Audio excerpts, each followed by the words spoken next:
Welcome back, everyone. Today we are back with yet another prescribed topic by NCH of the NDET test. So that will be practical class management. We discussed about the classroom management. So here we will be discussing about practical classroom management. Okay. So here it is what real life teaching. Practical is actually real life teaching, right? So day to day practice of the teachers to manage this classroom and how to deal with the students and ensure all the students are equally engaged in the learning in a practical setup. That is the major important aspect that we'll be learning today. Fine. So the importance of practical classroom is, we know what is practical classroom. Practical classroom is a place where the theory what we have learned in the actual classrooms are transformed into action. Theory into action translates the theory into action. So how is that important here? So here what the teacher does is they adapt their strategies. Okay, whatever strategies they have learned, that is adapted, and that is used to meet the unique classroom needs. So remember, all the students are not equally good in practicals. So here this teacher addresses the specific needs of the students and uses the strategies, tools and techniques whatever they know to manage the classroom. Fine. So here also the main important thing is to focus and maintain a focus and positive learning environment. Okay, to create a positive and focused learning environment in the practical labs. That is the major importance of the practical classroom management. So here what are the core aspects? Okay, there are certain core aspects of the practical classroom management. They are implementation of routines and procedures. Just as how we had learned about the classroom management, implementation of routines and procedures are important here also. Like, we have a practical textbook, right? Practical textbook, all the steps are already maintained there. For example, wearing a lab coat. Okay, wearing a lab coat while coming into the chemistry lab or going into the histology lab or pathology lab is mandatory. So that is considered to be a routine and procedure that has to be followed by all the students irrespective of their stature. Okay, so that is the important one to be followed. First and foremost, implementation of routines and procedures. Okay, because all the practicals, for practicals to be done, the procedures has to be followed. If it does, even if it doesn't um, connect to the actual experiment or problem they are doing, it has to be done. Okay, start from the simple the simple routines to the complex routines. Fine. So that will help the student to know what to expect and what is expected from them in the practical classes. Fine. Next is behavioral interventions. So this practical classroom management involves the use of behavioral interventions to address a disruptive behavior. Certainly, as in the actual classroom, physical classroom, here also the behavior management has to be done. If the students are being disruptive, that has to be corrected. All these things has to be done here also. Okay, it can be a verbal disciplinary action to formal disciplinary action. Okay, verbal disciplinary action is actually giving advices also. Formal is actually punishment. What in layman terminology, it is punishments. So next is classroom organization. See, practical classroom has to be also well organized. Okay, organization of this physical practical classroom is very much important. That will again do what? It will again minimize the distractions. Okay, it will also minimize the distractions and also disruptions in the students. Okay, so that is the major one in the classroom organization. Next is about active supervision. See, practical classroom is actually translating theory into action, right? So the behavior and the engagement of the students become little more important, and that has to be supervised. Okay, that has to be supervised. Active supervision has to be involved. What is active supervision? It is actually constantly monitoring the students behavior and engagement. So that will again help the teacher in understanding the problem before they actually become a bigger issue. Fine. Before they escalate, before the problems escalate itself, the students will be made to understand the problems, and so that the teacher will understand what the problem might occur, and they will try to elevate it or stop it then and there. Okay, and also maintaining the students are right on task. Okay, not distracting themselves. Next is adaptability and flexibility. See, practical classroom management requires the teacher to be adaptable and flexible in their approach. Some students do not need much help, but the other students who are weaker in the theory, they might need extra help, right? So the teacher has to adapt to them, right? Some students might need the teacher to demonstrate again and again, right? So that the teacher has to understand that and adapt themselves to the needs of the student. Okay. See, the classroom dynamics also can change quickly once once the student learns how to do they do not need the teacher's help again and again, right? So even if the teacher even if the student is properly doing, and if the teacher is going to help them again, that will again cause a negative emotion in the student, right? So the teacher needs to be able to adjust to the strategies to meet the students needs and problems. Fine. So that is flexibility and adaptability. The teacher adapts to the needs of the students at various stages. So these are the core aspects, that is routines and procedures has to be implemented in the beginning. Behavior interventions, they have to be monitored. Then classroom organization, that has to be organized properly. Practical classroom has to be organized properly. Active supervision has to be there, and adaptability or flexibility of the teacher has to be there, so that the class goes smoothly. Fine. So next is strategies for effective management. Fine. What are the strategies? It is positive classroom culture. Every classroom where the teacher and students feel respected, okay, where the students feel respected, valued, and motivated to learn, the students will excel. And that is a key aspect of practical classroom management. The students should be felt should feel to be respected, valued, and motivated. Motivated to what? Motivated to learn. Okay, motivated to learn.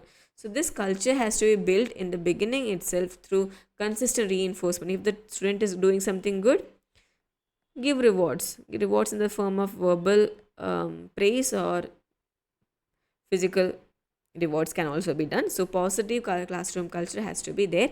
The student well-being of the student has to be the main focus of the teacher. Fine. Next important point is collaborative problem solving. Okay, collaborating problem solving means what? The students have to be involved when behavioral issues can arise. Okay, when a behavioral issue can arise in the classroom, so the student can also involve themselves, and this encourages the students to take responsibility of their actions. If the student is doing something of sort of group activities, and the student is some students are finding a problem, then the teacher can do what? Instead of directly punishing or rectifying it, they can call a student meeting, right? They can call a student meeting and try to get input from the other students also, how to elevate that particular problem. Okay, so if there is any trouble in the class, the teachers should get ideas or suggestions from the student. Okay, but you have to be careful in limiting the time limit, because discussions among students can even go haphazard way also. So that has to be focused. Okay, collaboration between the students and teacher in the practical problem management, problem solving. Okay, next is use of technology. See, technology is a valuable tool, right?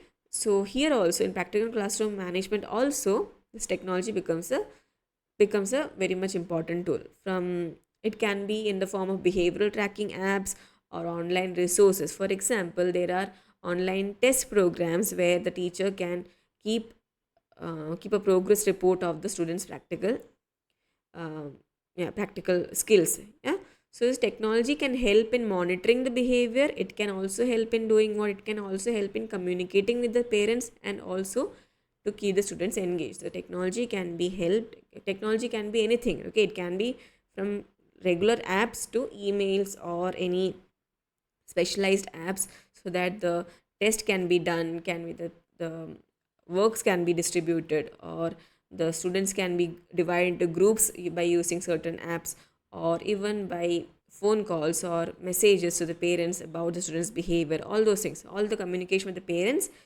monitoring the behavior, and also in keeping the students engaged. Technology is developing, right? So that helps in all those aspects. Next is responsive teaching. What is responsive teaching? It actually involves adjusting instructions based on the needs of the students or behavior of the students. Every student is different, right? So the teacher has to modify their teaching techniques according to the need of the student, right? A practical classroom are technically smaller, right? So the smaller group of students come to the practicals. So what do they do? What the student teacher has to do is understand that each batch is different. Within each batch, each student is different, right? So hands-on technique can be done, and thereby responsibly the teacher should be responsive in teaching, right? In understanding the needs of the student and adjusting their strategies or modifying the lessons. Okay, so if the particular classes or particular topic is a little bit boring, the teacher can include some other activities or include some yeah, technological aspect to make it more engaging. Or if the students are struggling to understand a certain topic, additional support can be given. If the um, if the topic is going a little bit faster, then the teacher can slow down the pace. Okay, all those things can be done under responsive teaching. Okay, so understand the needs of the students and adjust accordingly. Fine. Next is consistent rules and consequences. So rules I've already mentioned. Rules has to be established in the beginning only. And if the students are not following this rules, that means there has to be consequences. Most of the classrooms, we do not allow cell phones, right? If the students bring some cell phones, there has to be some kind of consequences. But these consequences should be fair. Okay, should be fair, and it should be consistent. Okay, fair and consistent. It should not differ from student to student. Okay, should not differ by student to student, and it should be according to the problem only. Okay, it should not go out of line. Okay, that is the main thing. So this will also is help in this consistency in giving the consequences, and also the consistency in rules that will ensure the students understand the expectations of the teacher and also establish trust in between the students and the teacher. Fine. So that was about strategies of effective management of the practical classroom. Next, coming into challenges. What are the common challenges? All the classes will have some difficult students. Okay, some difficult students will be there, so that has to be kept in mind. Large class sizes. If the class size is larger, that will create difficulty in managing the whole class, right?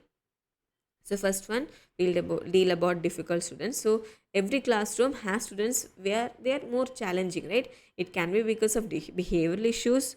Okay, it can be about behavioral issues, or it can be learning difficulties. Okay, learning difficulties or any other household factors or any factors. Okay, majorly it can be behavioral and learning difficulties. So a teacher should have what? They should have patience, right? They should have patience in dealing with these students, difficult students. And also, if there is learning difficulty, the teacher should be creative enough to um, change the way they teach. And also, they should be persistent. If the student is not able to understand, the teacher should be persistent enough to repeat their topic or repeat their learning or teaching, so the student finally understands. Till the student understands, it has to be done. And if it is any behavioral issues, the teacher should be persistent to correct those behavioral issues, right? And such students have to have, or such while dealing with such students, the teacher should have some patience, right? So that was about difficult students. Now coming to large class sizes. So large class sizes in the practical setup is difficult, right? So monitoring each and every student when the class size is more, it will be problematic. So teacher has to use all kinds of strategies. For example, when they are teaching a particular group, they can assign the other group to do self study. So similarly, the such strategies can be used to manage the larger class sizes. Next is consistency across the classes. So we have to remember, one teacher can usually in lower classes, one teacher teaches more than two subjects, right? Or teaches multiple classes. So this has to be maintained, and that is a consistency in between the classes. Okay, in between the classes and in between the groups, that have to be maintained. Okay, that ensures the student that they understand. Yeah, if the student sees a particular teacher, they should expect, yeah, this teacher teaches like this. This is the particular rules and expectations for this teacher's classroom. it should not vary from one class to another class, right? So that will again increase the trust, and also it encourages the student to behave appropriately. Okay, for example, if the teacher teaches history and also economics, okay, for example, if the teacher is teaching history and economics, their behavior, the teacher's behavior and also rules and expectations for both the classes, both the history and economics, should be same. It should not differ.